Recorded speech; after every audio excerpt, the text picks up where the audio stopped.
It's hard to believe it's been over 4 years since we first started being able to work with the fine folks over at Retrobit. They were our 500th subscriber here on the channel, and we actually did a giveaway of the Retrobit RES Plus that we reviewed here on the channel in that giveaway, and thanks to everyone for subscribing to get us to 500 subscribers. Seems like such a long time ago. Hey everyone, Gary here with Rock Solid Productions. I want to welcome you to our latest episode that we have here. I hope you do find it entertaining and informational. I was trying to combine both those words into one, and I pretty much screwed both of them up, didn't I? Well, here's the thing. How I basically started this channel and got back into retro gaming is I had an NES, and it looked terrible playing on this TV, in fact. I tried one of those AV to HDMI adapters. They look terrible. Don't waste your money on them. It's a port adapter is all that it really is. But after I started looking at that, I was looking at other ways I can go ahead and connect that system, specifically the NES and later on Super NES and 64, Sega Genesis. I wanted to be able to connect those via HDMI and have them just look, well, not terrible, quite honestly. So I started looking into HDMI clone systems. And I had the RES Plus, like I mentioned, and other manufacturers were making multi-systems. Well, Retrobit came out with theirs, and theirs is called the Super Retro Trio 3 Plus. I know that I've done my review on it. You can check that out right up there along with our unboxing. I've played a lot of games through this. It is HDMI equipped, so you can go ahead and hook it to your modern flat panel display, and you don't have to worry about any port converters or anything along those lines. It will play in 720p, not 1080p, just something to be aware of. And this is designed to play Genesis, Super NES, and NES games on your modern flat panel TV. So what we're gonna do in this episode is, this is the original. They've actually come out and re-released this edition here, and what they've done is they've updated the controllers, made some other minor tweaks to this. Now, this is not the first revision of this. They actually came out with a Joe and Mac edition. I really kind of wish I would have picked up because it was really, really cool looking, especially that transparent, translucent cartridge that came with it. Oh, it was really, really cool.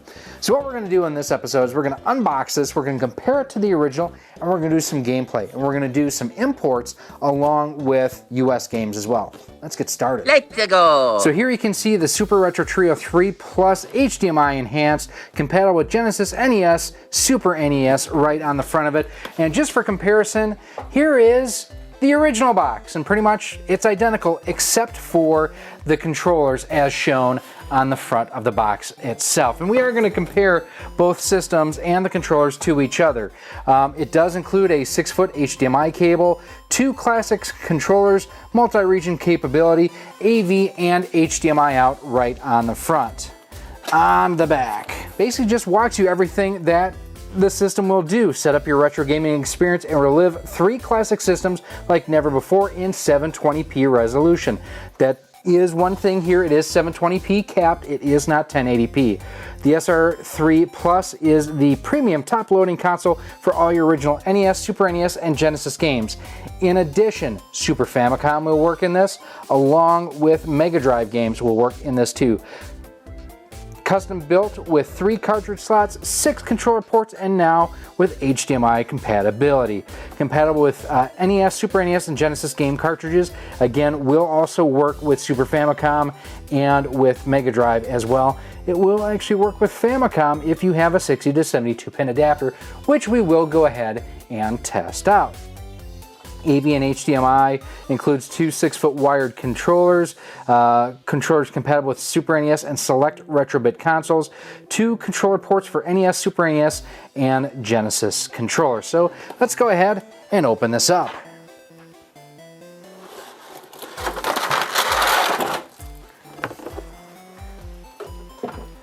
And there is the system itself. Now, one thing I want to do, like I say, just to compare it real quick to the original Super NES style controller. As you can see here, it more closely mimics what the original Super NES controller design was compared to, this was the original, which I still really liked. It did have the concave and convex buttons. I thought it had a good D-pad. Overall, I like this. I thought it was comfortable and it was unique in its design, but this is definitely a more traditional Super NES style controller. Now, also in the box, we have a power supply, and underneath here you have your HDMI cable, and it does actually include your power cord, which is USB to micro USB. And let's slide the system out here. There's your instructions underneath. And here is the Super Retro Trio 3 Plus itself. Visually, it is identical to the original one. Now, my original one has been used quite a bit more. A little bit of yellowing on it that I can see, or at least some dirt and dust on it. I need to clean this one up. But there's no indication system-wise to tell this version from that one. Both have your Genesis ports, Super NES, along with NES. You know, looking at this, yeah, that should fit Super Famicom. We'll double check that though. Now, on both of these, you do have just your door on the front that pops open, and there are your controller ports. As you can see, it will accept Super NES, Genesis. It'll actually do Master System controllers as well, along with NES style controllers. And then you do have, come on you, there we go, a switch to indicate which controller you are going to be using. On the back here, you do have your HDMI output, along with your stereo AV, and then micro USB for power. That is identical to what we have on this version, on the original. So there is literally no difference, it looks like hardware-wise, this system to this system. The main difference does look to be that controller. Taking a closer look at the new controller, I mean, it is much more inspired by the Super NES controller than the original one was, and that's a good thing. I mean, that's a good classic controller. It's comfortable, people know it and are familiar with it. This still maintains the concave, convex buttons. They feel plenty clicky. The shoulder buttons do feel a little shallower than what, and here you can see, it is actually a shallower shoulder button here than here. The original controller also feels a little bit firmer as far as shoulder button than what these are, but both feel good. I never had the dislike for the original controller that some people may have. I will say this feels a bit glossy and slickery to me, but overall, yeah, it's a good Super NES style controller. So now what we're gonna do, let's play some games. Alright, so one thing just of note here is it still does not have a 4x3 or 16x9 switch on it, which is kind of disappointing. But what you can do on your television, go into picture size and go to 4x3. Now you can see it does have the correct aspect ratio. The problem is you're not going to see this on the captured footage. It just, yeah, it outputs straight 16x9, which is a bit disappointing. If you've watched any of our NES console reviews, you know one of the first games I always check out, Super Mario Brothers, because of the coins. The coins are a telltale point whether or not it's basically producing sound properly. And guessing, I would have to say it's probably going to have the same audio issues. It's called a reverse duty cycle issue, where essentially it just isn't playing the audio correctly. Let's check it out. Now, I am also using the included controller too. Very comfortable. All right, wait for it. 1, 2, 3. Yeah, the audio is still off. Now, for the casual enthusiast, it's not a huge deal. Like, when I first started back in the world of retro gaming, I was more concerned about, all right, give me HDMI. Give me HDMI. The fact that the audio is off is definitely still a bummer. I wish that they would have addressed that when they were doing the updated version. Now, this is a 2-in-1 Super Mario Brothers Duck Hunt cartridge. Light gun games do not work on flat panel TVs, except for that one Hyperkin Hyper Blaster. But I have found that only works with their systems. I've tried it in the past with the Super Retro Trio 3 Plus, and it did not work. So we actually are not going to test that. Part of it is because I don't know that there's any difference to the hardware, and part of it because it's still packed up and I haven't dug it out yet from the move. Yeah, you can just hear there how it was off. Alright, our last NES game we're going to test out is Battletoads, just because clone systems, by and large, do not have a good time with level 2. Now, and I will say on this, X and I haven't mentioned before, X and B are what you use for the NES if you are using the included controller. Now, again, I know this isn't, you know, pixel accurate due to the fact that it is the wrong aspect ratio on the capture. At least on my TV, it's looking really, really good. I mean, it's not as good as my HDMI modded NES. But then again, you can't really get those right now because Kevtris, the man behind the conversion, basically has stopped doing them. Ooh, got the one up. Something like this would have been awesome on the Virtual Boy. Alright, on to level 2 now. And this is where it can definitely have some issues.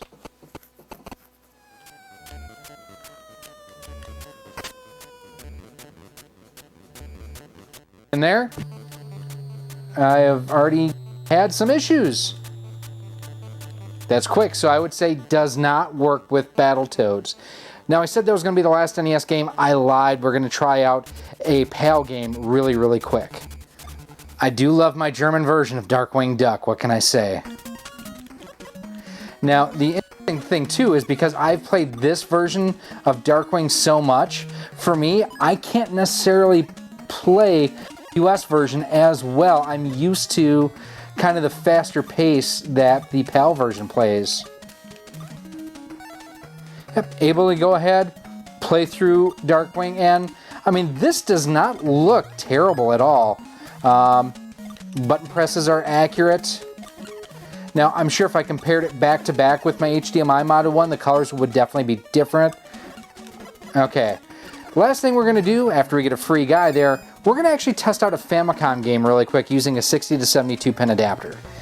So, kind of a bummer, my copy of Star Wars that I got at the Midwest Gaming Classic 2021 doesn't work. One Up Card didn't clean it, Bright Boy didn't clean it. I don't know, I'm going to have to see if I can't take it and open it up, see if we can't get it working. But Parodius is working, and this is a great game if you like cute 'em up, shoot 'em up sort of games. Such a great looking, great sounding game. Oh, until I do that. Such a great looking and great sounding game. Now, out of the box, you know, kind of like Gradius, you do get the, or Life Force even, you do get the upgrades to your ship. Alright, now we're going to go ahead and get the missile. There we go. Yeah, playing Famicom games without a problem. Now, all you need for this is a 60 to 72 pin adapter if you don't have one. If you have a copy of Gyromite, it may have one in there.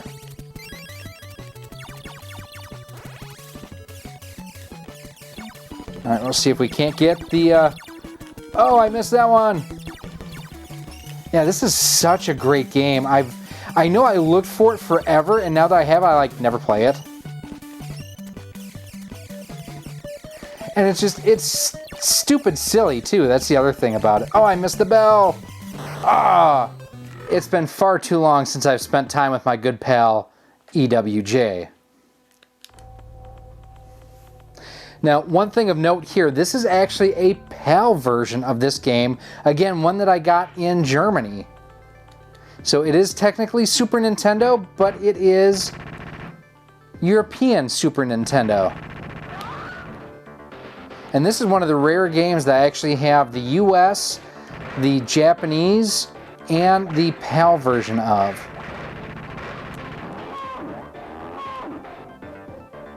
Interesting thing is, I'm not noticing it playing in 50 hertz. It seems like it's playing in 60. Alright, we got up there. we got down there. Now, one of the exciting pieces of news that's come out recently too is the fact that Earthworm Jim is coming back, not just to the Intelligent Amico, which that could be fun. I'm cautiously optimistic that the Amico will be decent, but the fact there's a new Earthworm Jim cartoon coming. Now, I do wish that Dan Castellaneta was still going to be doing the voice, but alas, he is not. Nice and responsive. I'm able to do jumps like that, no problem. I've had a problem doing that on actual hardware. Now, one thing too of note, and I know we are playing the Super NES now, but for those who may be curious, I have tried the Famicom disk system. Does not work, so just something to be aware of, that the disk system will not work with this. And quite honestly, doesn't work with any clone system I've ever tried. The AVS may work, and I think it does.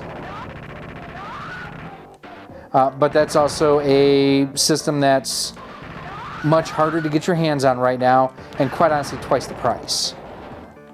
Alright, Earthworm Jim is playing good. Now we are going to go ahead and go to one of my favorite games. I mean, this is already one of my favorite games, but go to one of my favorite games on this system. So while I don't quite know where my NES Game Genie is, my Super NES one is here, and it works! But we are going to just fire up Super Mario All-Stars. Been a little while since I've played this copy. As you can see, I wasn't very far in the game. I actually think this is one of them that I've played my just the standalone version or my Super Famicom version more than I've played this one. I mean, I think this looks and sounds great myself. Again, I know it's not pixel perfect. It's just something I know. You know, I know that there's going to be issues with the audio not being 100%, but this is honestly not terrible.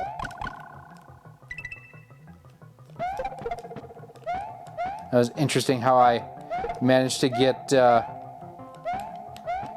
going. There's something here. There we go. I knew there was something here, that there was a reason why you had to use another method to go ahead and get through there.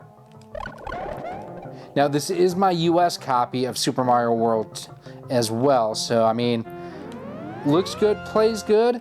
I mean, I'm happy with this. Now, one other thing that we're going to do real quick too is I actually have one of Retrobit's Legacy 16 wireless controllers. This is working just fine. No issues with it whatsoever. We're going to try this out next with the Super Game Boy. Okay, initial impressions, not great. I think the audio sounds like it's overmodulated myself. I mean, it just, that's not good audio.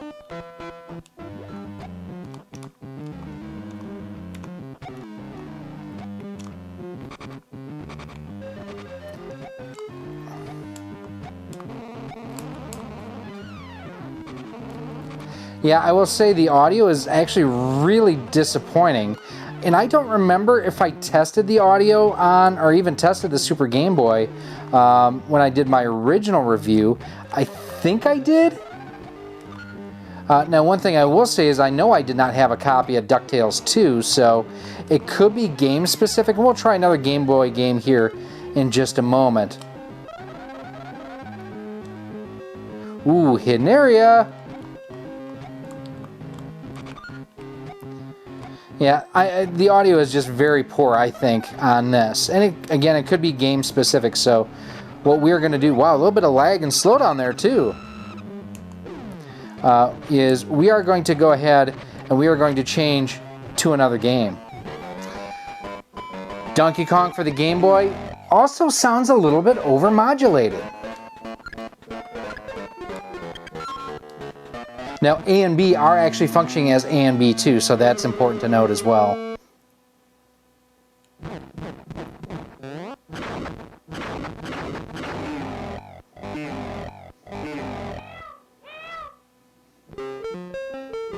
Yeah, audio just doesn't sound as crisp.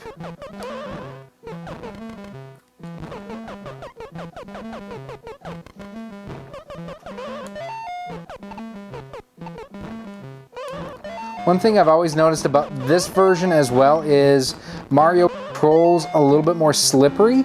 So he tends to slide around a bit more than in like the NES version or even the arcade version.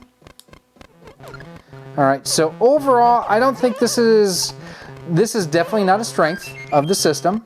Just completely being honest with that.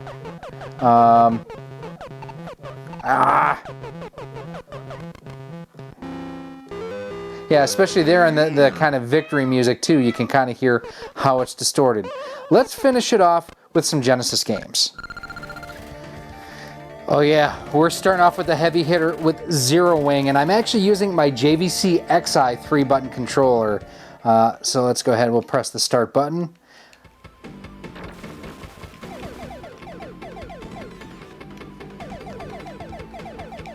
This again sounds very similar to the Game Boy. I think it sounds a little bit muted. Not to the same extent. I'll say that the Game Boy actually did sound less than what this sounds. Oh, I love all the power-ups in this game.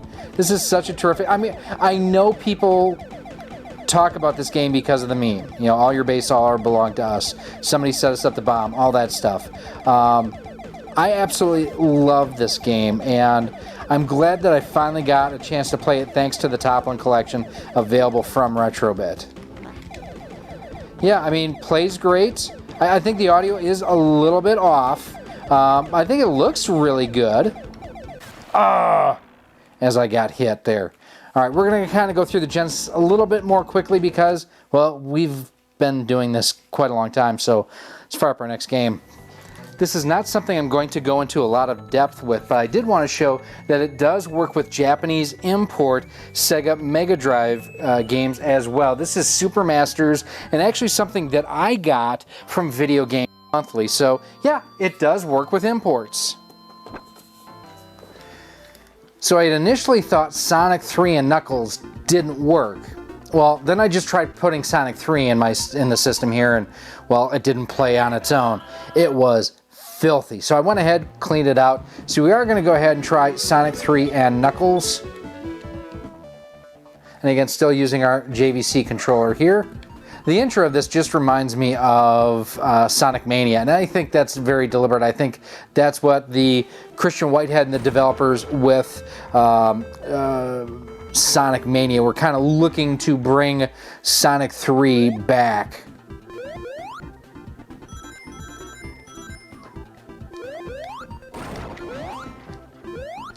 Come on, there we go.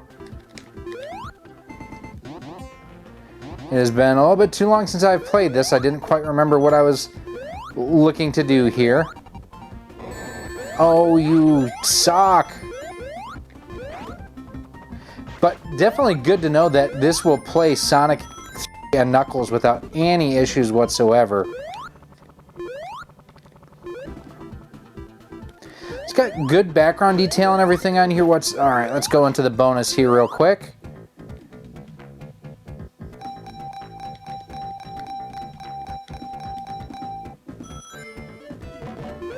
I don't know that I've ever done the bonus on Sonic 3. This is another one of those where I've had it in my collection forever. I just have not really played it a whole lot. Alright, one last test. Virtua Racing.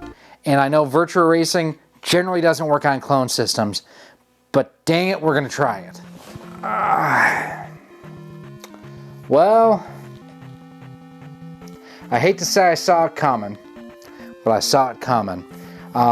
Generally speaking, I have only seen one clone system outside of the analog systems that will actually play Virtua Racing with the extra chip that it has on board. So, disappointing, but not unexpected. We're going to go ahead and wrap things up from here. So in the end, how does the 2021 edition of the Super Retro Trio 3 Plus compare to the original?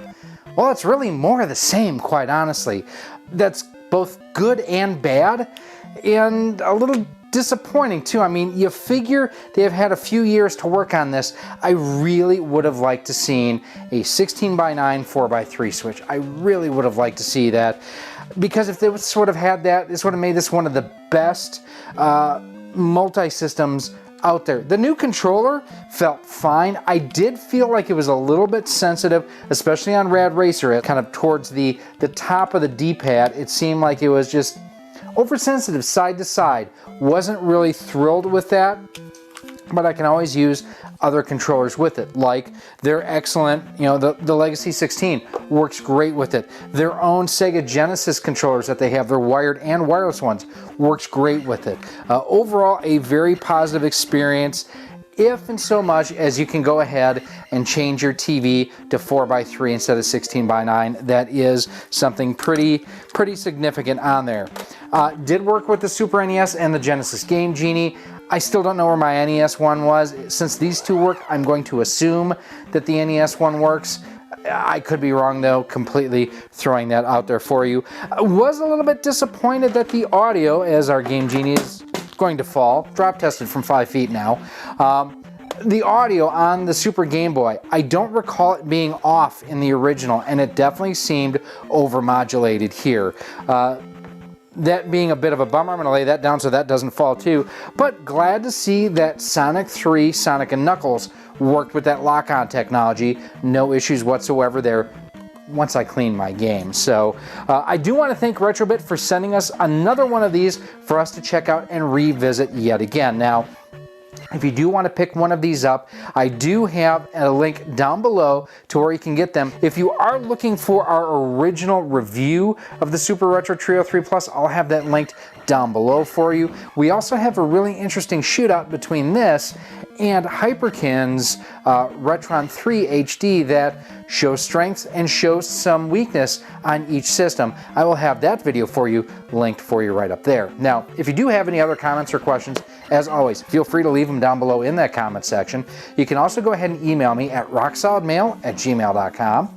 You can send me a message on Twitter at RockSolidStudios. We are on Facebook at facebook.com/RockSolidProductions and Instagram at instagram.com/RockSolidProductionsGK. And like I mentioned at the beginning of this video too, if you like what you see here, if you want to see more and be kept informed and up to date, do me a huge favor. Hit that subscribe button and that bell notification. That way each and every time we upload new content, you're kept informed and up to date. And if you're looking for more information on Retrobit, the Super Retro Trio 3 Plus, on Metal Storm, and other great releases and great videos that we've done, those videos are coming up for you right now. Thank you for watching this video. If you would like to support the future of Rock Solid Productions, you can do so by visiting our Patreon page at patreon.com/rocksolid.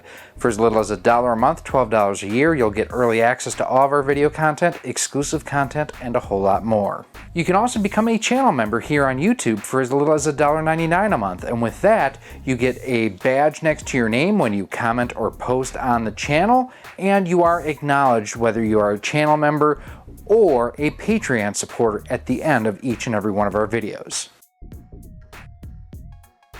You can also support the channel by visiting our Teespring store on screen now, where we have t-shirts, sweatshirts, hoodies, masks, cell phone cases, and much more. Again, thank you for watching, and I hope to see you soon.